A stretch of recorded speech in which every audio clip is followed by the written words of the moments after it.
छोटा सा गांव था जो शहर से दूर पहाड़ों पे बसा था। उसी गांव के बाजार के बीचों बीच एक घर था जिसमें रहता था श्याम। श्याम की सबसे खास बात यह थी कि वह रोज ठेला नहीं लगाता था, बल्कि वो सिर्फ रविवार को ही 2 बकरों का मटन बनाता था।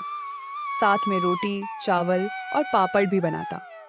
गांव में और भी ठेले थे, लेकिन लोग रविवार का ही इंतजार करते थे। रविवार के दिन सुबह शाम शाम के घर के बाहर मटन खाने भीड़ जमा हो जाती। रविवार के दिन शाम सुबह जल्दी उठकर मटन लेने बाजार पहुंच गया। बाजार के मटन वाले ने हंसते हुए कहा, श्याम, आज फिर 2 बकरों का मटन ले जा रहे हो? लगता है लोग घर में मटन नहीं बनाते, सप्ताह भर इंतजार करते हैं तुम्हारे बनाए हुए मटन का। श्याम ने मुस्कुरा के जवाब दिया, अरे भाई, आज रविवार है, लोगों को शाम के हाथ का मटन खाने को मिलेगा। आज लोगों का मन भी भर जाएगा और पेट भी भाई। श्याम मटन लेकर घर आता है। घर आते ही उसने देखा कि उसके घर के आगे भीड़ जमा है। अरे भाई, इतनी भीड़ क्या बात है?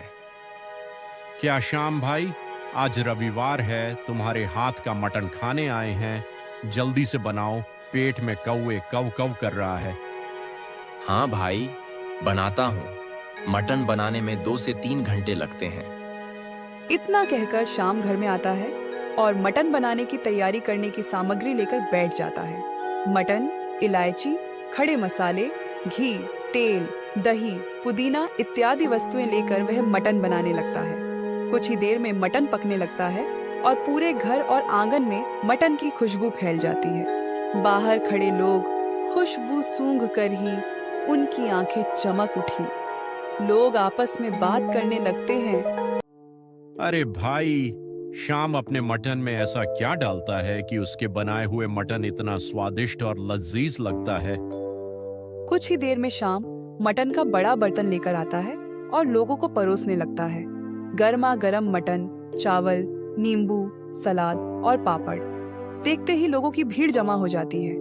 कोई खेत से आता है तो कोई काम पर जाते समय आता है। श्याम बड़े ही प्यार से खाना परोसता। सभी लोग खाना खाने बैठे। एक निवाला खाते ही उनकी आंखें चमक उठी। एक आदमी बोला, श्याम, तुम रोज मटन क्यों नहीं बनाते?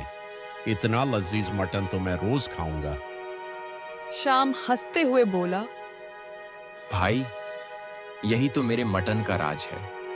रोज बनाऊंगा तो तुम रोज रोज खाकर बोर हो जाओगे। इसीलिए मैं हर रविवार को ही मटन बनाता हूँ। धीरे धीरे भीड़ इतनी बढ़ती है कि मटन पूरा खत्म हो जाता है। कुछ लोग मायूस होकर बोलते हैं, शाम, पूरा मटन खत्म हो गया, अब ग्रेवी ही दे दो, बहुत भूख लग गई है। माफ करना भाइयों, आज तो ग्रेवी भी नहीं बची। अगले रविवार आने तक सब्र करो। लोग निराश होकर चले जाते और कहते, शाम, अगले रविवार को जल्दी आएंगे मटन खाने। शाम सारा काम करके सोने लगता है, पर उसे नींद नहीं आती। आज भी कुछ लोगों को मटन नहीं मिला। लोग इतने दिन इंतजार करते हैं, फिर भी कुछ लोगों को खाने को नहीं मिलता। क्या मुझे रोज मटन बनाना चाहिए? इतनी बातें सोचते सोचते शाम सो जाता है।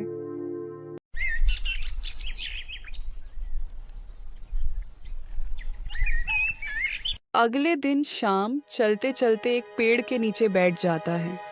लोग आते जाते शाम से बात करके चले जाते। शाम बड़ा मायूस था। वह कल की रात की बात अपने दिमाग में सोच रहा था। तभी एक लड़का आता है। श्याम भाई, मेरे साथ चलिए, मैं भी चिकन करी बनाता हूँ। मैं चाहता हूँ कि आप मेरे हाथ का चिकन खाकर बताइए क्या कमी है करी में। शाम मुस्कुराया और बोला, चलो यहाँ बैठकर। मेरे दिमाग में बातें चल रही हैं। इसी बहाने वो बातें भी निकल जाएंगी और चिकन भी चखने को मिलेगा। दोनों लड़के के ठेले पर पहुंचे। लड़के ने जल्दी से गर्मा गर्म चिकन शाम को परोसा। शाम ने पहला निवाला लिया, थोड़ी चबाया और बोला, देखो भाई, तुम्हारा चिकन अच्छा है, लेकिन इसमें उतना अच्छा स्वाद नहीं है। लड़का हैरान हो जाता है और बोलता है, श्याम भाई, मैं ताजा चिकन और मसाले डालता हूँ। बात चिकन और मसालों की नहीं है। तुम चिकन कैसे बनाते हो? बारीक किए हुए प्याज, उसमें मसाले डालकर चिकन डाल देता हूँ। आधे घंटे में चिकन करी तैयार। श्याम मुस्कुराया और बोला, इस वजह से तुम्हारा चिकन में वह बात नहीं है। सुनो, सबसे पहले चिकन को अच्छी तरह धोना है। उसमें लाल मिर्च पाउडर, हल्दी, नमक, मसाले और नींबू डालकर मैरिनेट करना है और आधे घंटे बाद उसे धीमी आंच पर पकाना है। फिर देखो, लोग उंगलियां चाटेंगे। श्याम हंसते हुए वहां से चला जाता है। रास्ते में उसके दोस्त राजू के घर पहुंचा और हंसते हुए बोला, क्या भाई, क्या चल रहा है? बहुत दिनों से मिलने नहीं आया, तो मैं ही चला आया। हाँ भाई, काम इतने हैं कि टाइम ही नहीं मिलता और शरीर में जान भी नहीं रहती। तो भाई, कभी आ जाना घर पर मटन खाने। मटन खाकर तुम्हारे शरीर में जान आएगी। वैसे मटन शरीर की हड्डी के लिए फायदेमंद होता है। हाँ भाई, एक दिन जरूर आऊंगा। काफी देर बातें करने के बाद श्याम अपने घर लौटा।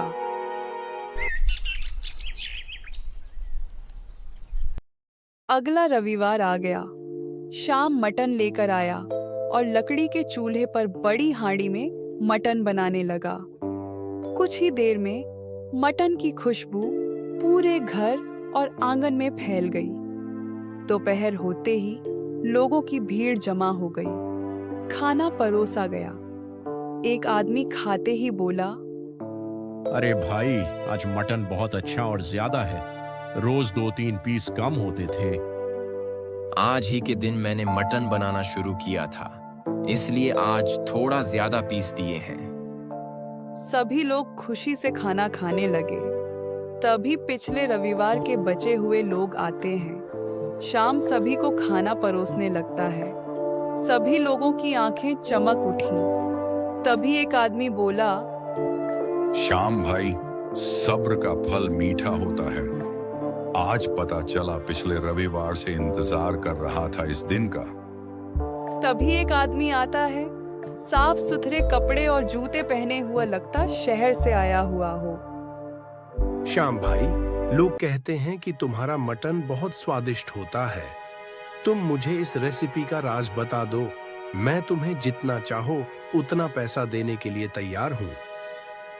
श्याम मुस्कुराया और बोला, मान लिया मैंने तुम्हें मटन की रेसिपी दी, तो भी तुम मेरे जैसा स्वाद नहीं ला पाओगे। भाई, स्वाद सिर्फ मसालों से नहीं आता। यह मटन चूल्हे पर धीमी आंच पर पकता है और पकने में 2-3 घंटे लगते हैं। यह तुम्हारे होटल में नहीं बन सकता। आदमी जिद पर अड़ जाता है। फिर भी तुम मुझे रेसिपी दो, मैं अपने आप देख लूंगा। मैं कोई रेसिपी तुम्हें देने वाला नहीं हूँ। मुझे देना हो तो मैं अपने गांव वालों को दूंगा। आदमी वहां से बड़बड़ाकर चला गया। शाम की यह बात सुनकर पूरे लोग तालियां बजाने लगे। हर किसी के चेहरे पर मुस्कान थी और आंखों में एक चमक। श्याम, तू तो सच में बड़ा ईमानदार निकला। वो आदमी तुझे इतने पैसे देने को तैयार था, फिर भी तूने अपने गांव वालों का साथ नहीं छोड़ा। ऐसे लोग आज के जमाने में कहाँ मिलते हैं रे श्याम। लोगों की बातें सुनकर श्याम की आंखें नम हो गईं। उसके होठों पर हल्की सी मुस्कान आई। पैसे तो आते जाते रहते हैं साहब, लेकिन आप लोगों का प्यार, यही तो मेरी असली दौलत है। अगर आपके जैसे लोग मेरे साथ हैं, तो मेरे हाथों से बना हर निवाला खुदा की नेमत बन जाता है। गांव वाले वाह श्याम वाह कहते हुए जोर जोर से ताली बजाने लगे। उस दिन के बाद से श्याम का ठेला सिर्फ मटन के लिए नहीं, बल्कि ईमानदारी और दिल से बने खाने की मिसाल बन गया।